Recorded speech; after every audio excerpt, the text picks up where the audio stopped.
ഏറ്റവും വേഗത്തിൽ 50 കോടി എന്ന റെക്കോർഡിട്ട മമ്മൂട്ടി ചിത്രം. അതാണ് ഇനി മുതൽ കളങ്കാവൽ. മമ്മൂട്ടി, വിനായകൻ എന്നിവരെ കേന്ദ്ര കഥാപാത്രങ്ങളാക്കി ജിതിൻ കെ ജോസ് സംവിധാനം നിർവഹിച്ച കളങ്കാവൽ 4 ദിവസങ്ങൾ കൊണ്ടാണ് 50 കോടി ക്ലബിൽ ഇടം പിടിച്ചത്. അതും വില്ലനായ മമ്മൂട്ടിയിൽ നിന്ന് പിറന്ന അതിവേഗ 50 കോടി. ഭീഷ്മപർവം, കണ്ണൂർ സ്ക്വാഡ്, ഭ്രമയുഗം, ടർബോ എന്നീ ചിത്രങ്ങൾക്കു ശേഷം 50 കോടി ക്ലബിൽ ഇടം പിടിച്ച മമ്മൂട്ടി ചിത്രം കൂടിയാണ് കളങ്കാവൽ. ഒരു പ്രതിനായകനായി മമ്മൂക്ക തന്റെ അസാമാന്യ അഭിനയ മികവ് കൊണ്ട് പ്രേക്ഷകരെ അമ്പരിപ്പിച്ചപ്പോൾ നായകനായ വിനായകനും തന്റെ മികച്ച പ്രകടനം പുറത്തെടുത്തു. ചിത്രത്തിലെ സംഗീതവും ഉയർന്ന സാങ്കേതിക നിലവാരവും പ്രേക്ഷകരെ ആകർഷിക്കുന്നുമുണ്ട്. ജിഷ്ണു ശ്രീകുമാറും ജിതിൻ കെ ജോസും ചേർന്ന് തിരക്കഥ രചിച്ച കളങ്കാവൽ മമ്മൂട്ടി കമ്പനിയുടെ ബാനറിൽ നിർമ്മിച്ച 7ാമത്തെ ചിത്രം കൂടിയാണ്. മമ്മൂട്ടിയുടെ കരിയറിലെ ഏറ്റവും വലിയ ഹിറ്റിലേക്കാണ് കളങ്കാവൽ ഇപ്പോൾ കുതിക്കുന്നത്. താരത്തിന്റെ ആദ്യ 100 കോടി ചിത്രമാകാനുള്ള കുതിപ്പാണ് കളങ്കാവൽ ബോക്സ് ഓഫീസിൽ കാഴ്ചവെക്കുന്നതും.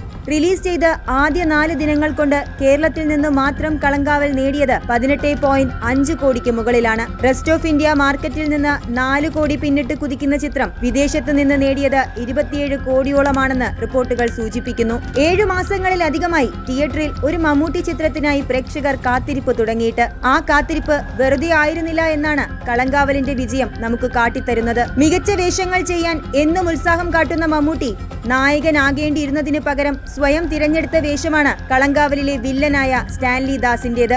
വില്ലൻ വേഷങ്ങൾ മമ്മൂക്ക ചെയ്യുമ്പോഴെല്ലാം അത് 2 കൈയും നീട്ടിയാണ് പ്രേക്ഷകർ സ്വീകരിച്ചിട്ടുള്ളത്. അത് ഈ റൂമൊക്കെ എടുക്കുന്ന ചുമ്മാ സംസാരിച്ചിരിക്കാനല്ല എന്നൊക്കെ എനിക്കറിയാം. അതൊക്കെ എനിക്കറിയാം.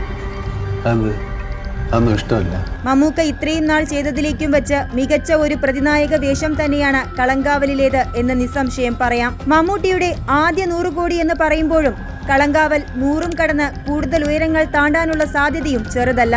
മലയാള സിനിമയിൽ പുതുചരിത്രങ്ങൾ ഇപ്പോൾ പരിചിതമായ കാഴ്ചകളാകുമ്പോൾ എന്നും ബോക്സ് ഓഫീസ് ഹിറ്റുകളും മികച്ച സിനിമാ അനുഭവങ്ങളും പ്രേക്ഷകർ ആഘോഷമാക്കുന്നുമുണ്ട്.